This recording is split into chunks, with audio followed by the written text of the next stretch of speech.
Hello friends, welcome back to Brahmi kitchen. ನಾನು ನಿಮ್ಮ ಚೇತನಾ ಮಂಜುನಾಥ್. ಇವತ್ತಿನ ರೆಸಿಪಿ ಬಂದ್ಬಿಟ್ಟು ಚಿಕನ್ ಕಬಾಬ್. ಈ ಒಂದು ಕಬಾಬ್ನ ಈಸಿಯಾಗಿ ಹಾಗೂ ರೆಸ್ಟೋರೆಂಟ್ ಸ್ಟೈಲಲ್ಲಿ ಮನೆಯಲ್ಲಿ ಹೇಗೆ ಮಾಡೋದಂತ ಈ ಒಂದು ವಿಡಿಯೋದಲ್ಲಿ ನಾನು ನಿಮಗೆ ತೋರಿಸ್ತಾ ಇದ್ದೀನಿ.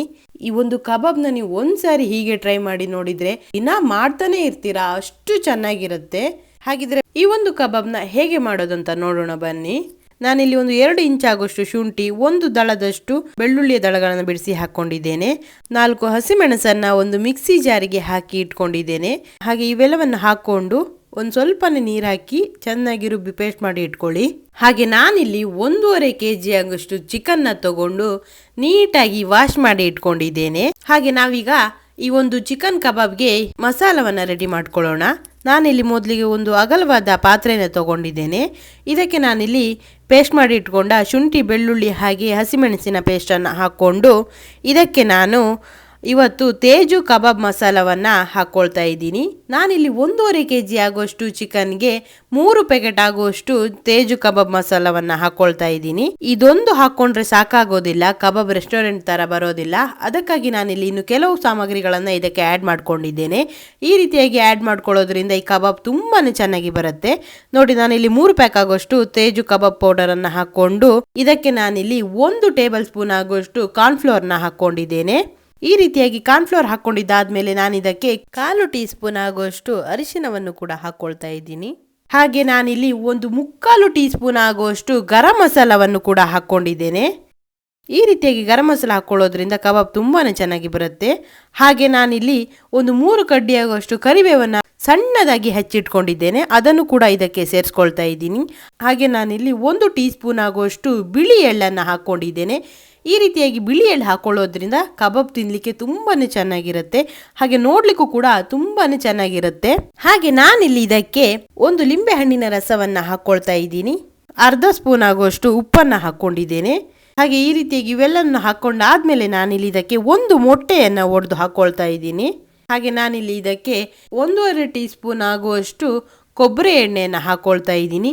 ಈ ರೀತಿಯಾಗಿ ಎಣ್ಣೆನ ಹಾಕ್ಕೊಂಡು ಕಬಾಬ್ ಮಾಡ್ಕೊಳ್ಳೋದ್ರಿಂದ ಕಬಾಬ್ ತಿನ್ನಲಿಕ್ಕೆ ತುಂಬಾ ಚೆನ್ನಾಗಿರುತ್ತೆ, ಹಾಗೆ ಇದರ ಫ್ಲೇವರ್ ಕೂಡ ತುಂಬಾ ಚೆನ್ನಾಗಿರುತ್ತೆ.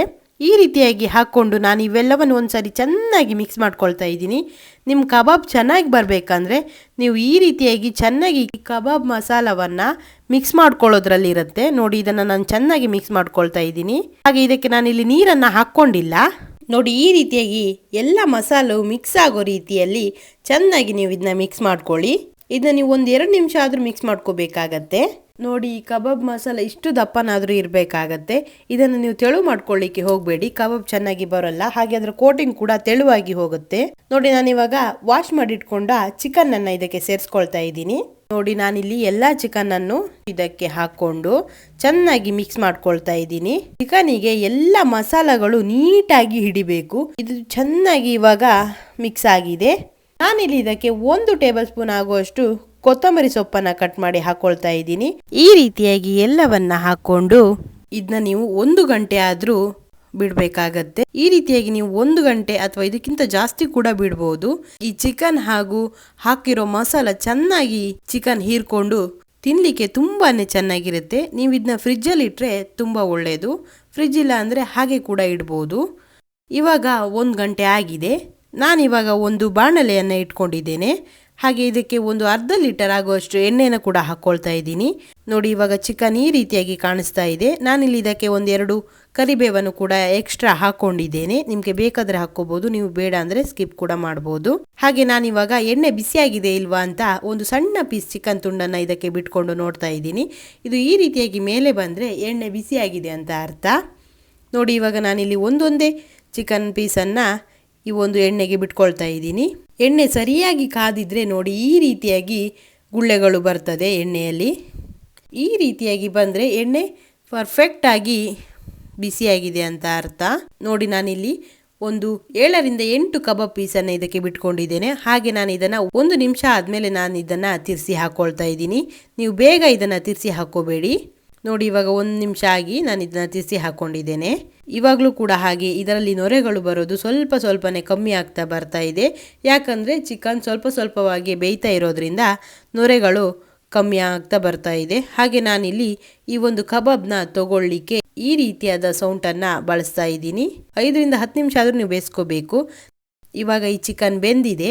ನಾನು ಇದನ್ನ ತೆಗೆದು ಒಂದು ಪಾತ್ರೆಗೆ ಹಾಕ್ಕೊಳ್ತಾ ಇದ್ದೀನಿ. ಹಾಗೆ ಸ್ವಲ್ಪ ಎಣ್ಣೆನ ಸೋಸಿ ನಾನಿಲ್ಲಿ ಹಾಕ್ಕೊಳ್ತಾ ಇದ್ದೀನಿ. ಹಾಗೆ ನಾನಿಲ್ಲಿ ಉಳಿದಿರುವಂತಹ ಕಬಾಬನ್ನು ಕೂಡ ಇದೇ ಎಣ್ಣೆಯಲ್ಲಿ ಬಿಟ್ಕೊಳ್ತಾ ಇದ್ದೀನಿ. ನೋಡಿ, ಇವಾಗಲೂ ಕೂಡ ಎಣ್ಣೆ ಬಿಸಿಯಾಗೇ ಇದೆ. ಕಬಾಬ್ ಬಿಟ್ಟ ತಕ್ಷಣ ನೋಡಿ ಈ ರೀತಿಯಾಗಿ ಗುಳ್ಳೆ ಬರ್ತಾ ಇದೆ. ಇದಕ್ಕೂ ಕೂಡ ಹಾಗೆ ಕಬಾಬನ್ನು ಹಾಕಿ 1 ನಿಮಿಷ ಆದಮೇಲೆ ಇದನ್ನು ತಿರ್ಸಿ ಹಾಕ್ಕೊಳ್ತಾ ಇದ್ದೀನಿ.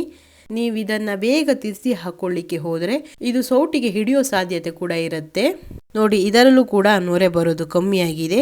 ಇವಾಗ ಇದು ಬೇಯ್ತಾ ಬಂದಿದೆ. ನೋಡಿ, ಇದು ಇಷ್ಟು ಕಲರ್ಗೆ ಬಂದಾಗ ನಾವು ಇದನ್ನ ತಗೋಬಹುದು. ನಿಮಗೆ ಸ್ವಲ್ಪ ರೋಸ್ಟ್ ಬೇಕಂದ್ರೆ ಇನ್ನೂ 2 ನಿಮಿಷ ಬಿಟ್ಟು ನೀವು ಇದನ್ನ ತೆಕ್ಕೋಬಹುದು. ನೋಡಿ, ಇವಾಗ ಕಬಾಬ್ ರೆಡಿ ಆಗಿದೆ. ಓಕೆ, ಇವಾಗ ಎಲ್ಲ ಕಬಾಬು ರೆಡಿ ಆಗಿದೆ. ನೋಡ್ಲಿಕ್ಕೂ ಕೂಡ ಎಷ್ಟು ಚೆನ್ನಾಗಿದೆ. ನೋಡ್ತಿದ್ರೇನೆ ಬಾಯಲ್ಲಿ ನೀರು ಬರ್ತಾ ಇದೆ. ನನಗಂತೂ ಎಷ್ಟು ಬೇಗ ತಿಂತೀನೋ ಅನಿಸ್ತಾ ಇದೆ. ಅಷ್ಟು ಚೆನ್ನಾಗಿ ಪರಿಮಳನೂ ಬರ್ತಾ ಇದೆ. ಈ ಕರಿಬೇವು ಹಾಗೆ ಬಿಳಿ ಎಳ್ಳು ಹಾಕಿರೋದ್ರಿಂದ ಇನ್ನೂ ಪರಿಮಳ ಹೆಚ್ಚಾಗಿ ಬರ್ತಾ ಇದೆ. ನೋಡಿ, ಇದು ಎಷ್ಟು ಸ್ಮೂತ್ ಆಗಿದೆ ಅಂದರೆ ನಾನಿಲ್ಲಿ ಒಂದು ಪೀಸನ್ನು ಓಪನ್ ಮಾಡಿ ತೋರಿಸ್ತಾ ಇದ್ದೀನಿ. ನೋಡಿ, ಸ್ಮೂತಾಗಿ ಇದು ಬಂದಿದೆ. ತಿನ್ಲಿಕ್ಕೂ ಕೂಡ ಅಷ್ಟೇ ಚೆನ್ನಾಗಿರುತ್ತೆ. ನೀವು ಈ ರೀತಿಯಾಗಿ ಮಾಡಿದರೆ ಇದು ರೆಸ್ಟೋರೆಂಟ್ ಸ್ಟೈಲಲ್ಲೇ ಈ ಕಬಾಬ್ ಅನ್ನೋದು ಬರುತ್ತೆ. ಅಷ್ಟು ನಿಮಗೆ ಇಷ್ಟವಾಗುತ್ತೆ ಈ ರೀತಿ ಮಾಡ್ಕೊಂಡು ತಿಂದರೆ. ಇದನ್ನು ನೀವು ಒಂದ್ಸರಿ ಮಾಡಿದರೆ ಪದೇ ಪದೇ ಈ ರೀತಿಯಾಗಿ ಮಾಡ್ತಾ ಇರ್ತೀರಾ. ಹಾಗಿದ್ರೆ ಈ ಒಂದು ರೆಸಿಪಿನ ನಿಮ್ಮ ಮನೆಯಲ್ಲಿ ನೀವು ಟ್ರೈ ಮಾಡಿ. ಇದು ಹೇಗೆ ಬಂತು ಅಂತ ನನ್ನ ಕಾಮೆಂಟ್ ಸೆಕ್ಷನ್ನಲ್ಲಿ ಕಾಮೆಂಟ್ ಮಾಡಿ. ಓಕೆ, ಈ ಒಂದು ವಿಡಿಯೋ ನಿಮಗೆ ಇಷ್ಟವಾಗಿದೆ ಅಂತ ಭಾವಿಸ್ತೀನಿ. ಈ ಒಂದು ವಿಡಿಯೋ ನಿಮಗೆ ಇಷ್ಟವಾದರೆ ಪ್ಲೀಸ್ ಲೈಕ್ ಮಾಡಿ. ಹಾಗೆ ನನ್ನ ಚಾನಲ್ನ ಸಬ್ಸ್ಕ್ರೈಬ್ ಮಾಡಿ. ಪಕ್ಕದಲ್ಲಿರೋ ಬೆಲ್ ಐಕನ್ನ ಕ್ಲಿಕ್ ಮಾಡಿ. ಹಾಗೆ ನನಗೆ ಸಪೋರ್ಟ್ ಮಾಡಿ. Thank you.